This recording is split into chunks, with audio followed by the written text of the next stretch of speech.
ತಾಯ್ನಾಡಿಗೆ ಮರಳಿದ ಬಾಲರಾಮ ಶಿಲ್ಪಿ ಯೋಗಿ. ದೆಹಲಿಯಿಂದ ಬೆಂಗಳೂರಿಗೆ ಅರುಣ್ ಯೋಗಿರಾಜ್ ವಾಪಸ್. ದೇವನಹಳ್ಳಿಯಲ್ಲಿ ಭರ್ಜರಿ ಸ್ವಾಗತ.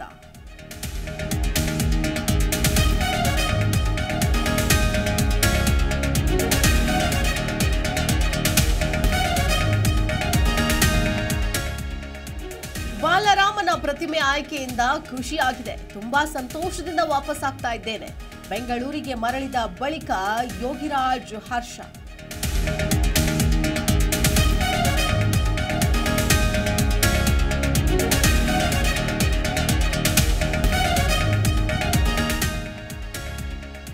ರಾಜ್ಯದಲ್ಲಿ ಮುಂದುವರೆದ ರಾಮ ರಾಜಕೀಯ.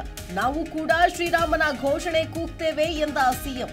ಸಿದ್ದು ಬಾಯಲ್ಲಿ ಜೈ ಶ್ರೀರಾಮ್ ಬಂದಿದ್ದು ಆಶ್ಚರ್ಯ ಎಂದು ಬಿಜೆಪಿ ಲೇವಡಿ.